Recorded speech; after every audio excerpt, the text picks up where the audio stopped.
Meus irmãos, vamos lá?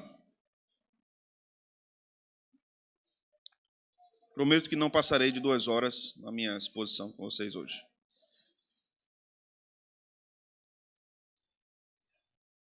Irmãos, nós vamos começar hoje a estudar esta minuta da declaração de fé da União de Igrejas Congregacionais do Brasil.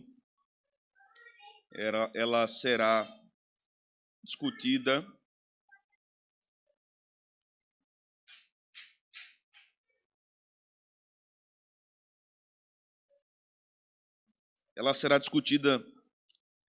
em todas as associações da UISB. Esse mês teremos uma reunião com os presidentes das associações e os secretários de educação teológica também da UISB. Algumas igrejas da nossa denominação espalhadas pelo Brasil já estão estudando essa confissão de fé, essa declaração, né? A palavra aí, confissão e declaração, são sinônimas. E nós também precisamos estudá-la, porque nós precisamos delegar oficiais para estarem lá. Se não me falha a memória, será em Goiás, a Assembleia Geral no próximo ano. Então, nós precisamos votar. Ainda está sendo discutido, ou será discutido, se haverá algum tipo de votação online, por causa da distância. Evidentemente, muitos pastores não conseguirão chegar, né, por condições financeiras também de muitas igrejas. Então, o mais certo o mais seguro é que os pastores devem ir, principalmente pastores oficiais da igreja, né, devem ir à Assembleia Geral para votar esta minuta. Ainda há tempo, por exemplo, de indicarmos acréscimos à minuta ou também subtrações, se as igrejas entenderem assim. O teor desse documento é de teologia reformada. Ele foi feito com 28 artigos, em homenagem aos 28 artigos de Calley. É preciso dizermos inicialmente também que a ideia não é substituir os 28 artigos de Calley, mas somar-se aos 28 artigos, visto que há pontos nos 28 artigos que o Dr. Calley escreveu, que há pontos que não foram contemplados ali naquela época, por conta daquele contexto, e que estão contemplados aqui. Esta minuta foi preparada pelo reverendo Ari Queiroz Júnior, que foi ministro dessa igreja durante 14 anos, que os irmãos mais antigos conhecem muito bem, e foi discutida e aprovada pelo DET, Departamento de Educação Teológica da denominação, para que então os pastores apreciassem e as igrejas também apreciassem. Eu vou falar mais sobre a importância da confessionalidade, mas não nesses estudos do domingo. Nós vamos gravar um podcast específico sobre isso. Vai ser um tempo mais longo, mais de 1 hora de discussão, e os irmãos vão poder ouvir e entender também a importância da confessionalidade. Mas hoje nós vamos estudar sobre a revelação de Deus. Vamos estudar os 3 primeiros pontos da declaração. Eu queria então convidá-los a abrirem Romanos, capítulo 1.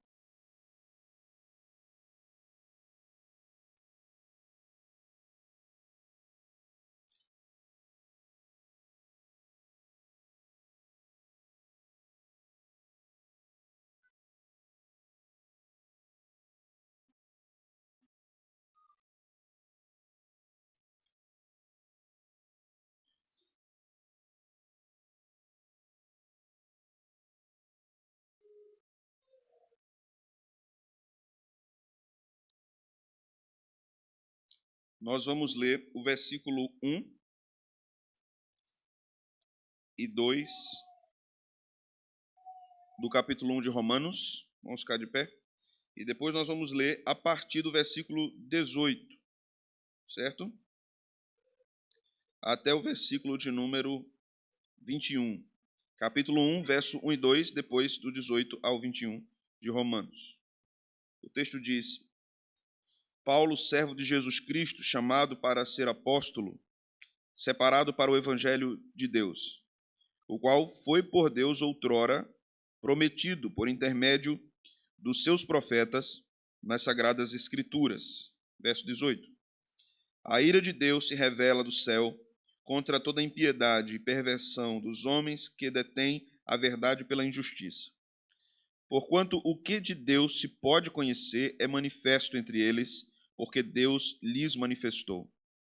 Porque os atributos invisíveis de Deus, assim o seu eterno poder, como também a sua própria divindade, claramente se reconhecem desde o princípio do mundo, sendo percebidos por meio das coisas que foram criadas. Tais homens são, por isso, indesculpáveis. Porquanto, tendo conhecimento de Deus, não o glorificaram como Deus, nem lhe deram graças, antes se tornaram nulos em seus próprios raciocínios, obscurecendo-se-lhes o coração insensato. Amém. Podem sentar, irmãos. Ao falarmos sobre revelação, nós estamos falando sobre um tema importantíssimo nas Sagradas Escrituras e também um tema que precisa de mais esclarecimentos no nosso tempo, no nosso momento. Nós vivemos num período da história da igreja que experimentou uma série de eventos que são, de fato, inegavelmente, são importantes para a história da igreja e que precisam ser pensados, ponderados com responsabilidade. Quando nós falamos a respeito de revelação, nós devemos considerar também que há muitas igrejas, há muitos grupos, inclusive grupos denominacionais, que defendem que Deus ainda revela sua vontade, revela de modo extraordinário. Há aqueles que defendem, por exemplo, a continuidade dos dons e, na defesa da continuidade dos dons, defendem profecias, defendem a manifestação futura da vontade de Deus através dessas profecias e chamam isso de revelação. Nós precisamos ponderar algumas coisas quanto a isso, certo? A primeira coisa é que nas Escrituras nem toda revelação veio por profecia, certo? Revelação significa mostrar, aparecer. Então, nem toda revelação na Escritura veio por profecia.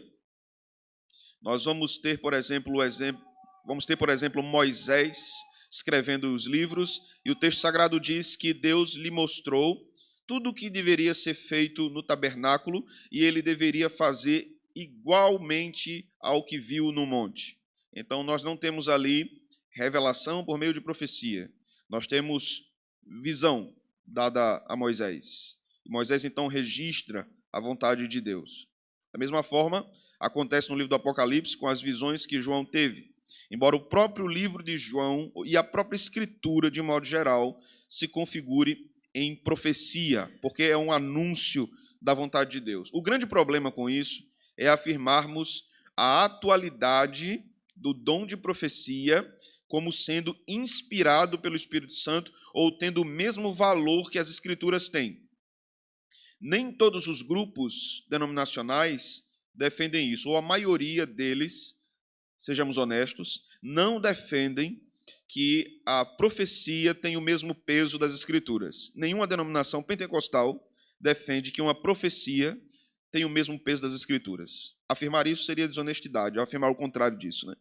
Então, nós devemos entender o que é que pentecostais dizem a respeito deste assunto. Eles dizem que Deus pode revelar sua vontade, chamam isso de revelação, mas que isso não tem o mesmo peso que as Sagradas Escrituras. O nosso problema com esse ponto relacionado à revelação, em relação à profecia, é que para muitos pentecostais, inclusive para um estudioso importante da teologia sistemática, teologia bíblica, o Wayne Grudem, acreditam eles, então, que a profecia como manifestação de um dom pode falhar. Ela pode errar. Nós não temos, ao meu ver, base escriturística para isso, porque uma das coisas que Deus diz acerca da profecia é que se o profeta errar, ele é falso profeta. Se ele errar, ele é falso profeta. Honestamente, preciso dizer também aos meus irmãos que eu não posso e não devo crer que Deus não possa manifestar-se sobrenaturalmente no nosso tempo por questões extraordinárias. Eu não posso afirmar que Deus não pode fazer isso. Mas observe o termo que eu usei, de modo extraordinário. Deus ensina a igreja, cuida da igreja, através de modo ordinário, não extraordinário. Então, quando falamos de revelação, falamos de conhecimento de Deus, falamos como Deus explica a respeito do conhecimento de si mesmo nas Escrituras, e é assim que a declaração começa com o seu primeiro artigo.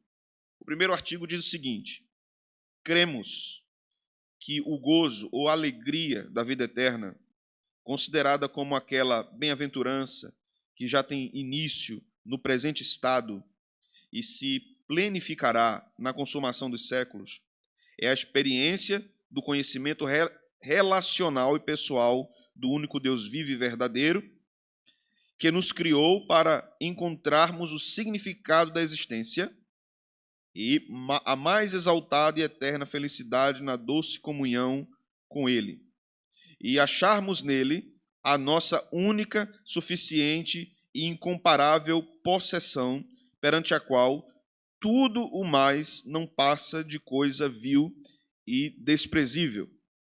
Então, a declaração começa falando a respeito da experiência que nós temos com o conhecimento de Deus, que é uma experiência de alegria eternal.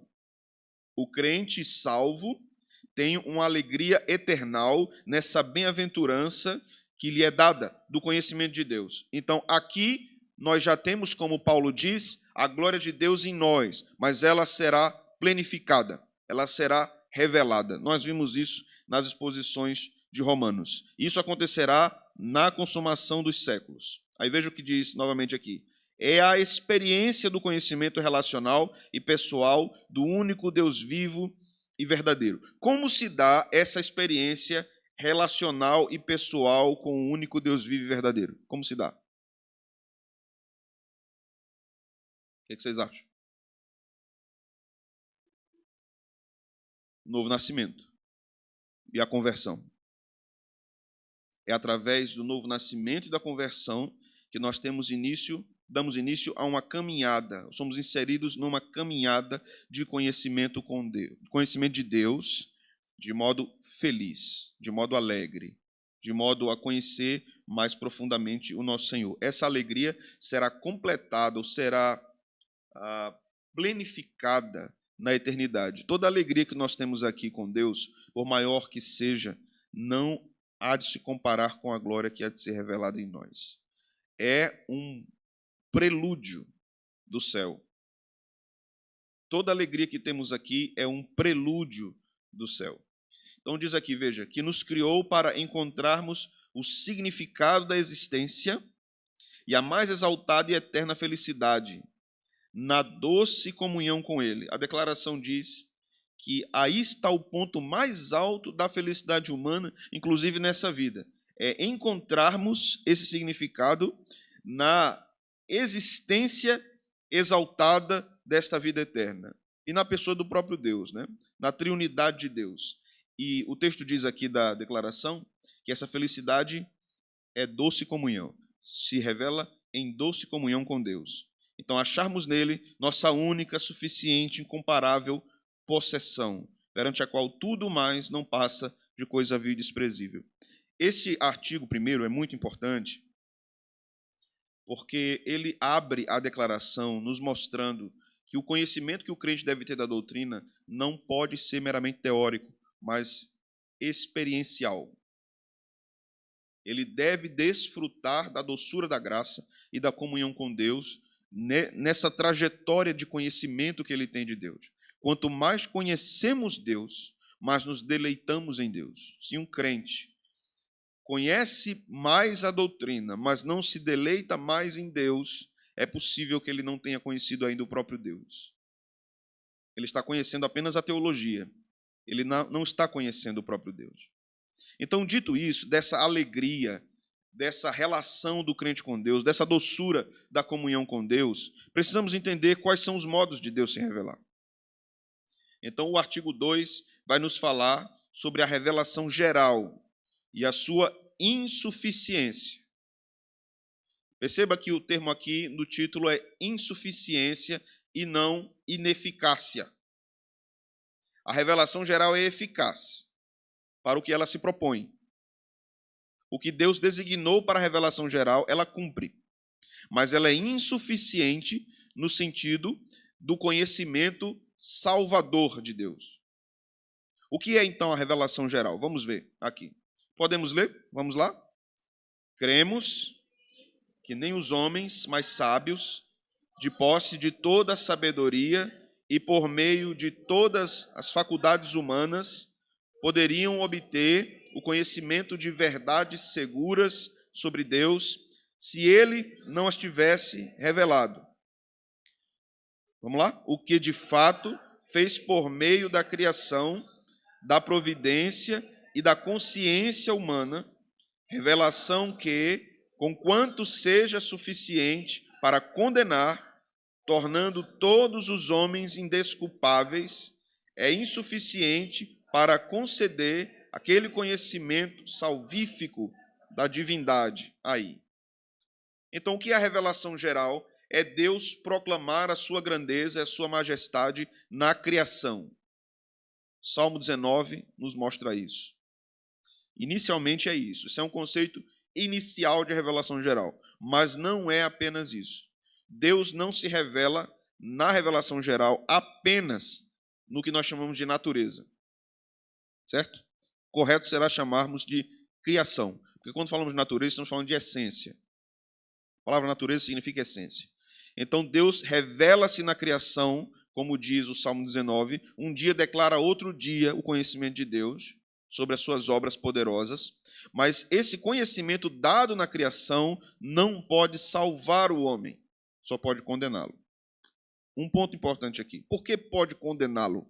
Porque o conhecimento de Deus na criação, Deus se mostra na criação como um soberano criador, tem um aspecto profundamente moral.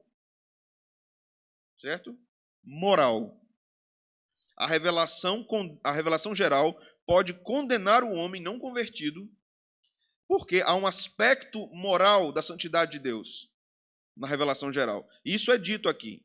Veja só, nesse mesmo slide, o que de fato fez por meio da criação, da providência e da consciência humana.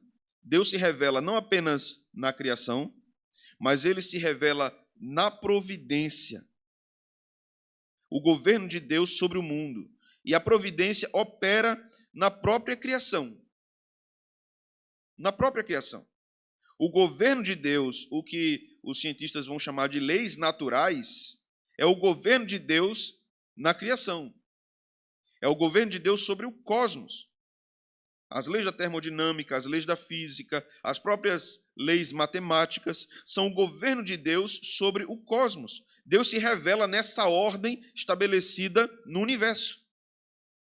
Há moralidade nisso. Mas Deus também revela-se, como diz aqui, na consciência. O que é a consciência? A consciência é um tribunal que Deus colocou em nossas mentes. A nossa consciência nos diz que algo é certo e que algo é errado. Se você, por exemplo, já viu algum vídeo da internet, ou você já viu na sua própria casa ou em algum lugar que você estava, você já pegou um filhote de algum animal, tirou ele de perto de sua mãe? Você já teve a experiência de ver a mãe com a iniciativa de proteger o seu filhote? Protegê-lo do mal, da ameaça. Isso é um aspecto moral na criação geral, na revelação geral. Que é proteger o filhote da morte, do perigo. Você já viu alguma coisa acontecer na sua própria mente dizendo isso é errado, mesmo sem você saber totalmente aquele assunto? Isso é um aspecto da revelação geral. Porque a sua consciência está dizendo é errado. Deus colocou isso dentro de nós, mesmo para aqueles que nunca leram os 10 mandamentos. Eles têm um tribunal dentro deles que diz isso é certo, isso é errado. Isso faz parte da revelação geral. Por isso que ela é condenatória. Quando nós observamos a própria obra da providência e percebemos como Deus vai guiando a história em todos os termos, veja a própria história do Evangelho. A história vai nos dizer que no período em que Paulo estava pregando o evangelho no Império Romano, existia a Pax Romana. Isso dava a ele acesso a várias cidades também como cidadão romano. Isso é obra da providência. Naquele período, o grego koiné, que era uma língua grega popular, vigorava no Império Romano. Isso fazia com que o evangelho fosse pregado mais facilmente em todo o ambiente do império. Isso é obra da providência. O próprio desenvolvimento da filosofia, em termos de busca da sabedoria e busca da verdade, é um indicativo da obra da providência, de quando Cristo encarna e vem e diz: eu sou a verdade, eu sou a harmonia perfeita do que se diz e do que se é a respeito do que é criado. Então, tudo isso são apenas alguns exemplos que mostram que a obra da providência está revelando Deus. E a providência também pode estar a serviço da própria revelação especial, que é o que nós vamos tratar daqui a pouco. Mas quando nós falamos, por exemplo, da obra de Deus na revelação geral, é preciso que fique claro para nós um ponto específico. Quando, por exemplo, nós pensamos em tribos que estão em lugares longínquos, inacessíveis, que nunca chegaram missionários, esse povo vai ser condenado se morrer, ou ele vai ser salvo, mesmo sem ouvir o evangelho? Por que será condenado? Mas eles não são inocentes? Fiquem brabos não, é só uma aula, viu? Vocês já ficam brabos, né? O povo reformado é brabo.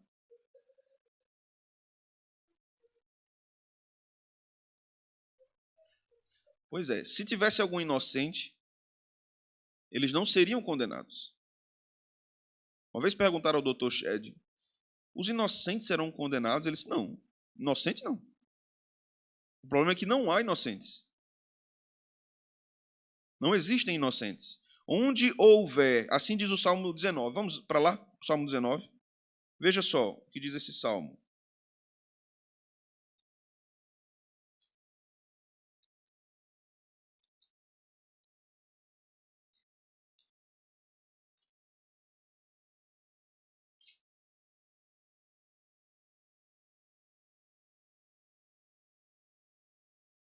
A partir do verso 1.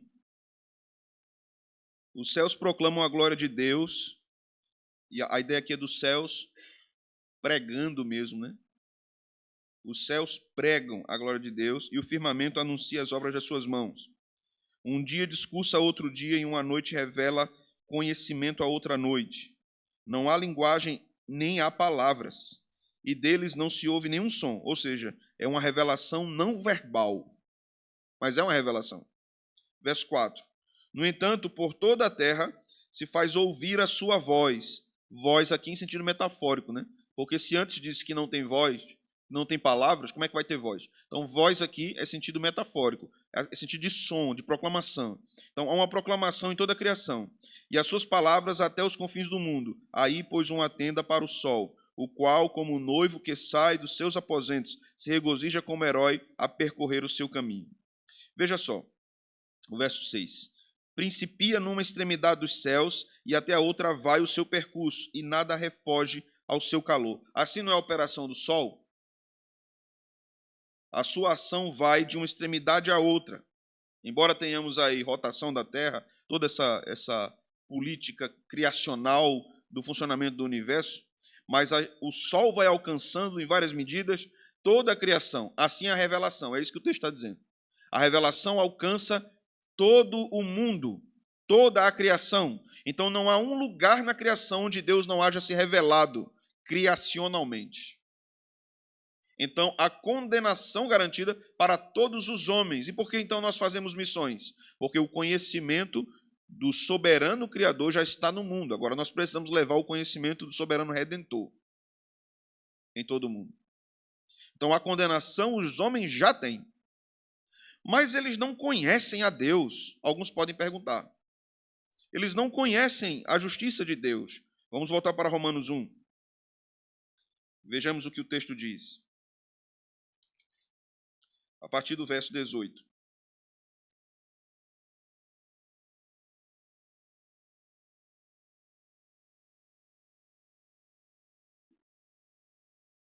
A ira de Deus, diz o que aí, irmãos?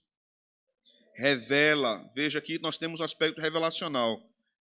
A ira de Deus se revela do céu contra toda impiedade e perversão dos homens que detêm a verdade pela injustiça. Então, a verdade sobre Deus mostrada aos homens? Sim. Estamos falando aqui da criação, não estamos falando aqui do evangelho. A verdade de Deus mostrada aos homens? Sim. E o que é que eles fazem com essa verdade? Eles a detêm, né? Eles a impedem. Eles não abraçam essa verdade. Então, há indicativos na criação de que há um Deus verdadeiro, embora não haja um indicativo de quem é o Deus verdadeiro, mas que há um Deus verdadeiro. Então, a doutrina da revelação geral mostra que quando Deus se mostra na criação, Ele está chamando os homens a buscar o conhecimento especial e salvador de Deus. Ali só há o conhecimento da grandeza e majestade de Deus. Então a criação está chamando o homem, mas o homem detém isso, possui justiça. Ele não abraça essa verdade. Veja o verso 19. Porquanto o que de Deus se pode conhecer é manifesto entre eles, entre os ímpios, os pagãos. Quem revelou isso a eles? Deus. Deus se revelou a todos os homens. Deus se revelou a todos os homens. Todos os homens têm revelação direta de Deus. Na criação, na consciência e na providência. Todos os homens. Verso 20. Porque os atributos invisíveis de Deus, assim o seu eterno poder, como também a sua própria divindade, claramente se reconhecem desde o princípio do mundo, sendo percebidos por meio das coisas que foram criadas. Tais homens são, por isso, indesculpáveis. Lembremos novamente lá do capítulo 1 de Jonas. Tempestade começou a acontecer, todo mundo ficou apavorado. Jonas lá na dele. E todo mundo querendo explicações sobrenaturais a respeito daquilo. Aqueles marinheiros eram experientes. Então eles atribuíram aquele evento, né? Aquela catástrofe, a um poder sobrenatural. E eles queriam saber que poder é esse. Então veja que os homens, os marinheiros, olharam para a criação e reconheceram há uma força divina por trás de tudo isso que está acontecendo. Isso é o que acontece na revelação geral. Mas veja que os marinheiros queriam saber quem era essa força. Aí Jonas diz, Deus de Israel. O que acontece ali agora? Revelação especial.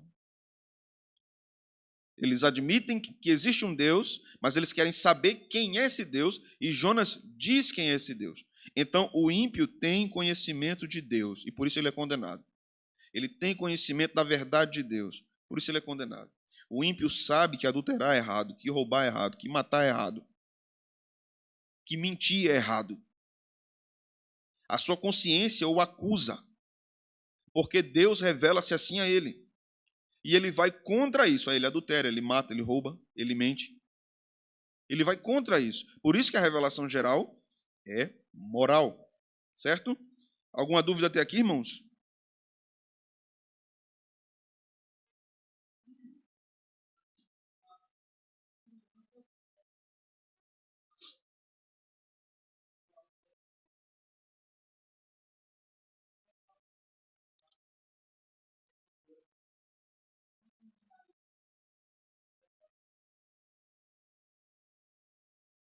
Todos ouviram a pergunta de Márcio?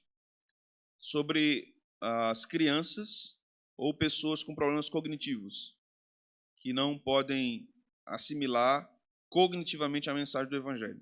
Vamos lá. A primeira coisa é que a mensagem salvadora, em termos ordinários, ela se manifesta através da pregação do Evangelho. Não é assim?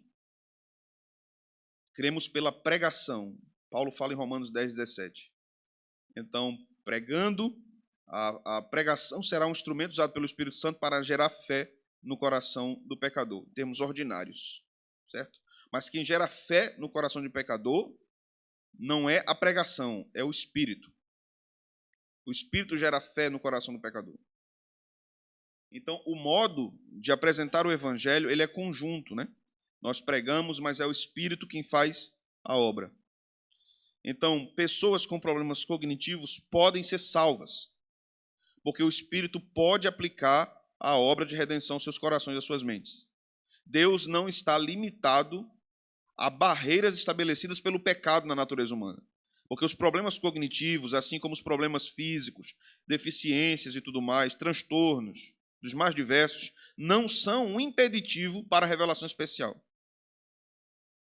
Porque o mesmo Deus que condenou o mundo no pecado é o mesmo Deus que redime o pecado. E o discurso da Escritura é que na ressurreição todos os corpos serão restaurados absolutamente, inclusive aqueles que tinham problemas mentais. Então, o problema mental não é um impedimento para a obra da graça acontecer. Deus pode fazer com que o evangelho penetre nesses corações, embora ali possam ter vários problemas sérios na vivência, né? Pessoas, por exemplo, que tiveram várias doenças como o mal de Parkinson, né? Várias doenças que mexem com a cognição, mexem com o comportamento moral dessas pessoas, mas que elas foram salvas. Há pecado ali sendo manifesto, porque determinadas doenças mentais têm potência de trazer para fora toda a capacidade pecaminosa do homem. Mas a graça é maior do que isso. A graça vence isso. No quesito das crianças, o parecer dos reformados é muito diverso sobre essa questão da salvação das crianças. Uns vão dizer que basicamente é a mesma coisa. Umas são eleitas e outras não são eleitas. As não eleitas vão ser condenadas e as eleitas são condenadas. Essa é uma abordagem mais direta e clássica, podemos dizer assim. Eu não abraço essa visão. Então, por exemplo, para mim, os filhos dos crentes que morrem na infância são salvos, porque eles estão debaixo da aliança de Deus com a sua família. Jesus disse aos pequeninos, ou dos pequeninos, dos tais é o reino dos céus. Então eu acredito na morte das crianças na infância, eu acredito na salvação delas. Essa é a minha posição. Pastor, há uma comprovação bíblica clara a favor de uma posição ou de outra? Não. Não há. Por isso esse é um ponto permissível de discordância entre os reformados. Mas essa é minha posição. Inclusive para aquelas crianças com dificuldades cognitivas também, Deus é poderoso para revelar-lhes o Evangelho. E o Evangelho deve ser apresentado a elas, né? Mais alguma pergunta, irmãos?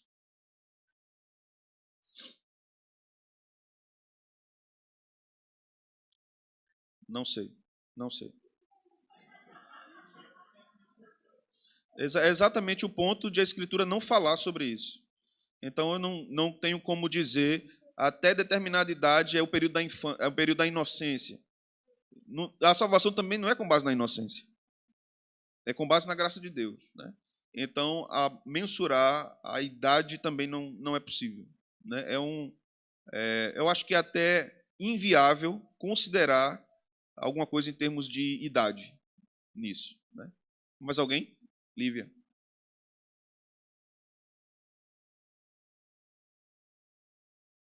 As crianças, a mesma coisa. As crianças, a mesma coisa. Sendo criança, né? Quando elas estão debaixo da aliança, eu acredito que há uma consolação maior para os pais. Por quê? Porque demonstra muita misericórdia de Deus aos pais. John Flavel escreveu um livro sobre o luto, era um puritano, é um livro que está até esgotado, mas que ele trata profundamente sobre esse assunto. Então, quando Deus leva o filho de um crente na infância, Deus demonstra muita bondade aos pais que ficaram. Em primeiro lugar, porque Deus não permitiu que aquela criança vivesse nesse mundo caído e terrível, dominado pelo pecado, por ora. Deus preservou a criança desse mundo terrível. Em segundo lugar, porque Deus, diz John Flavel, é melhor pai daquela criança do que os seus pais. Deus é melhor pai do que seus pais. Deus cuidará melhor do que os seus pais.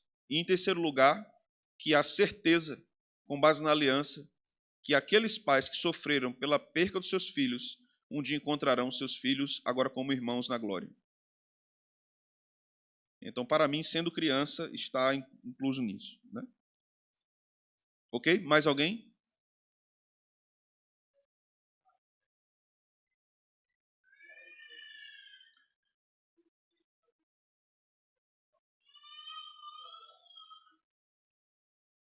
Sim. Ok, vamos lá. Primeiro que nós ali temos uma destruição material de Sodoma e Gomorra. Temos uma destruição material. Não apenas ali, mas em vários outros textos do Antigo Testamento, nós vamos ver Deus ordenando matar tudo, inclusive crianças. Então nós estamos falando ali de uma condenação material. O aspecto que Deus mostrará graça a um bebê, por exemplo, pode ser algo que se mostre como uma exceção nesse aspecto material. Então, o fato de nós não termos mais matéria bíblica sobre isso, em relação aos bebês, principalmente às crianças pequenas, faz com que nós só fiquemos no campo da conjectura mesmo. O que é que vai acontecer? Você escolhe um lado apenas. Então, por isso que eu disse inicialmente que o lado mais prático que muitos reformados abraçam é: Deus escolheu para ser condenado, vai ser condenado. Não escolheu, vai ser salvo. Escolheu para ser salvo, é salvo. Mas também é uma posição prática. Porque quando nós lidamos com o texto de Jesus dizendo: dos pequeninos é o reino dos céus, não os impeçais de vir a mim, nós estamos observando que Jesus está dizendo que as crianças estão na aliança, que elas não devem ser impedidas de ir ao Senhor. Dos pequeninos suscita-se verdadeiro louvor. Que pequeninos? Não há uma designação específica. São aqueles que estão dentro da aliança especificamente. Se for, mesmo assim, nós observamos a salvação ali acontecendo, né? Sim.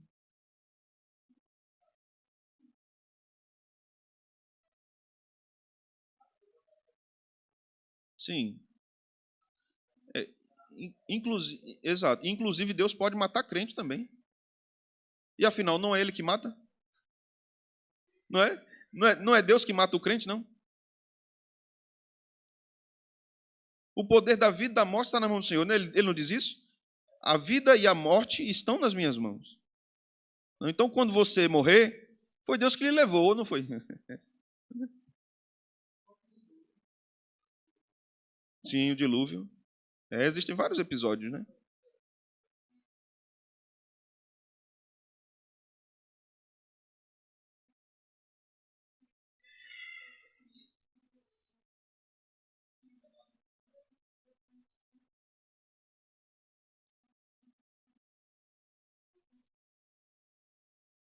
É uma exceção para a salvação, meus queridos. Ok? Alberaci?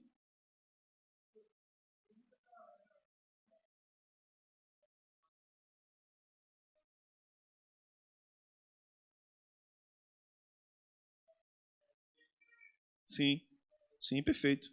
É exatamente isso que acontece. Todos os homens são religiosos, né? Independente de sua cultura, nacionalidade, sua raça. Então, a criação geral atrai o homem à adoração. O problema que acontece aí nos povos pagãos é que a resposta a esse chamamento insuficiente da revelação geral é a idolatria. Por isso que o evangelho precisa chegar e ser pregado. Quando o evangelho não chega e não é pregado, é porque Deus queria condenar. Mas se Deus quiser salvar, de alguma forma o evangelho vai chegar. Claro.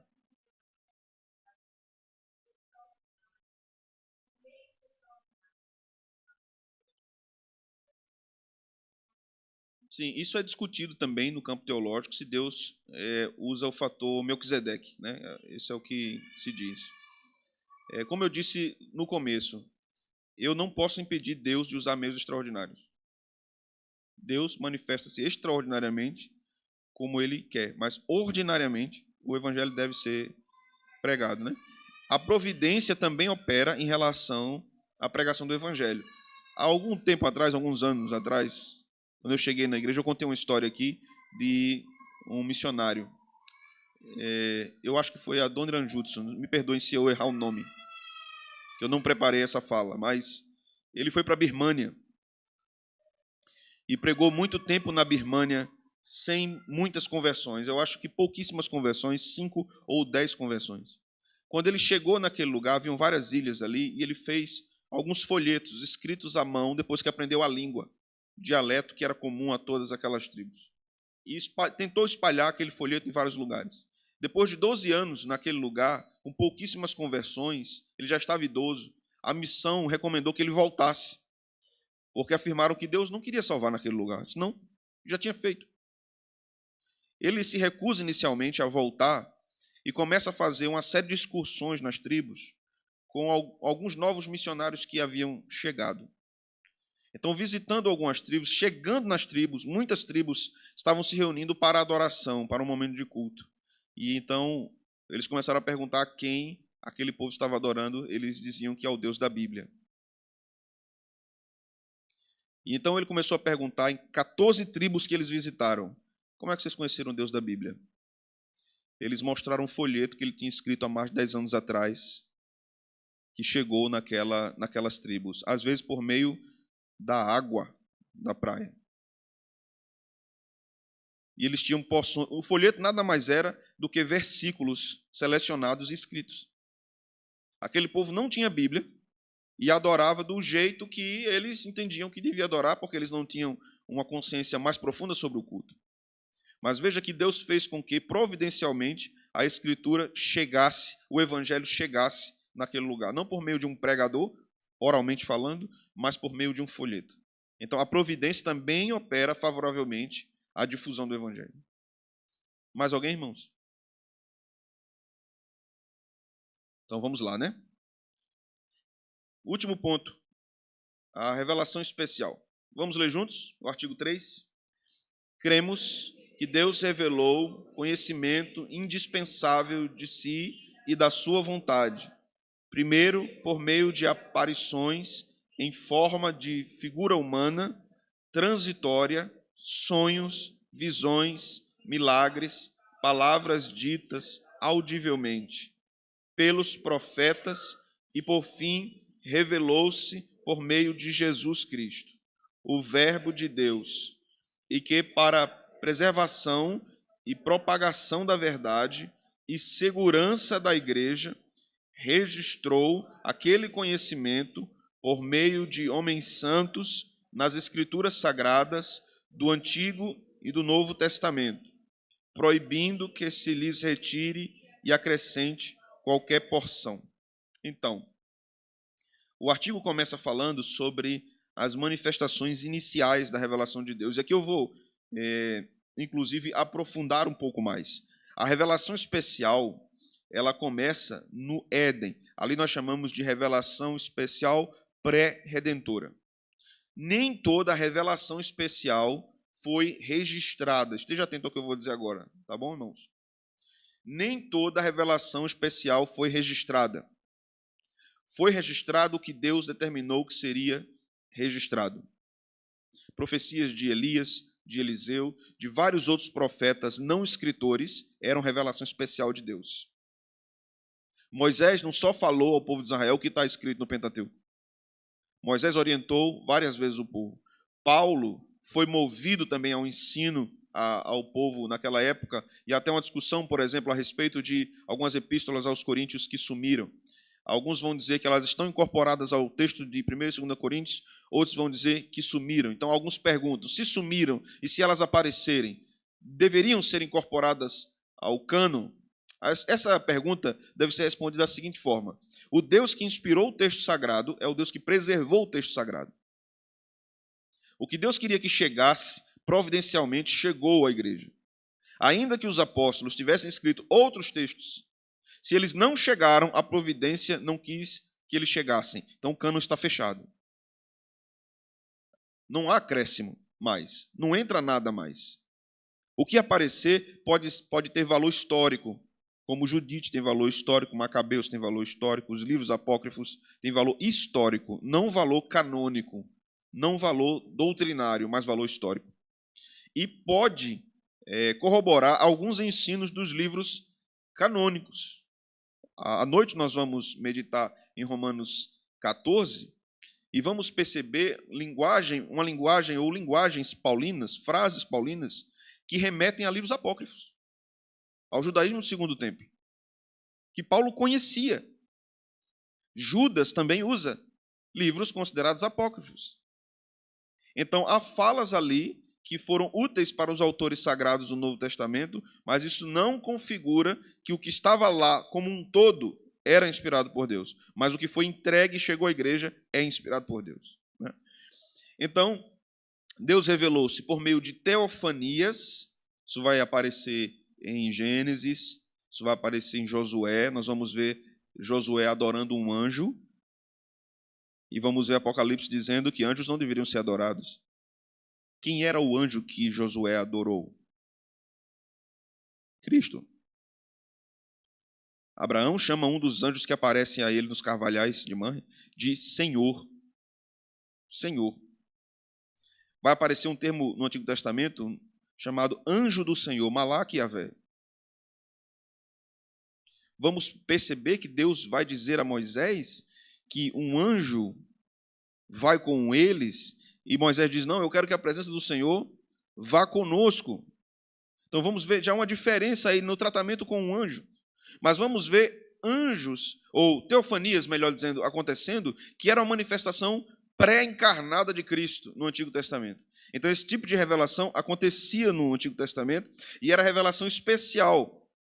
As visões, os sonhos, como José, por exemplo, ou os sonhos interpretados por Daniel, por exemplo, ao ímpio, dado ao ímpio Nabucodonosor, são manifestação de uma revelação especial.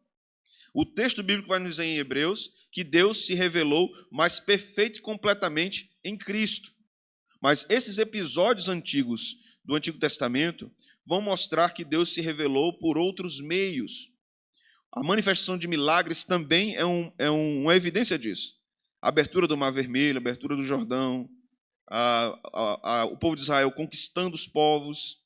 Nós vamos ver na semana que vem, na exposição de Gênesis, que Abraão, com poucos homens, vence grandes exércitos do mundo antigo daquela época. Aquela é uma ação sobrenatural de Deus, que por meio da providência dá vitória ao seu povo. Então, essas são revelações de Deus, revelações especiais de Deus. Mas elas diferem da revelação registrada no sentido que temos agora o que Deus quis que ficasse. Então, não somos guiados mais por meio de revelações especiais extraordinárias, mas por revelação especial ordinária, que é a Escritura. Quer dizer, repito, que Deus não possa se manifestar sobrenaturalmente? Não, não quer dizer. Deus continua fazendo milagre, Deus continua manifestando-se sobrenaturalmente de modos assombrosos em vários lugares do planeta, mas são formas extraordinárias.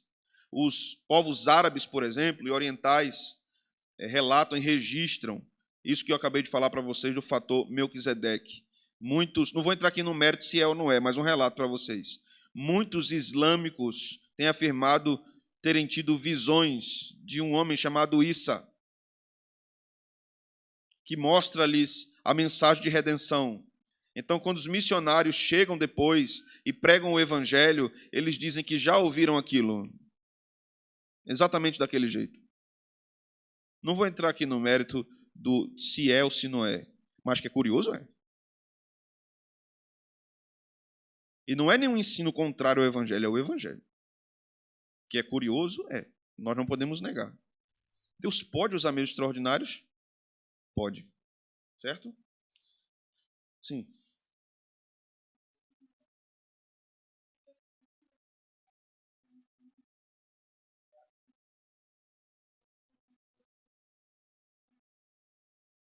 Sim. O pastor Pedro falou aqui que, como não é ordinário, isso não faz parte do culto, da adoração ordinária, porque é extraordinário. Então, quando nós temos crentes, por exemplo, que querem que tenha revelação no culto, milagre, paralítico andando, cego enxergando, diabético ficando curado, né? Bico de papagaio sumindo, aí faz culto para isso. Não, Deus pode fazer bico de papagaio sumir, pode curar diabético, pode curar aleijado, pode curar cego, pode fazer tudo isso. Ou não, irmãos? Pode. Ele pode ressuscitar mortos, ou não? Pode. Mas tu vai fazer um culto de ressurreição de mortos, é? Você que tem um morto, traga aqui que a gente vai orar, ele vai. Traga uns aleijados, traga não sei quem, traga. Você está doente, vem aqui e tal. Via de regra, as igrejas que trabalham com esse modus operandi, elas querem tirar dinheiro do povo. Você paga para isso acontecer. Então, nós não estamos preocupados em ter um culto assim. Nosso culto segue o padrão bíblico de culto. E se Deus quiser fazer alguma coisa, Ele faz. Se no meio da pregação Ele quiser curar alguém, Ele cura. Se Ele quiser salvar alguém, Ele salva. Se Ele quiser ressuscitar alguém em algum lugar do mundo, Ele ressuscita, irmãos. Porque Ele tem poder para isso, né? Ele é Deus. Mais alguém? Ok? Tudo em paz? Muito bem. Que Deus nos abençoe. Vamos orar?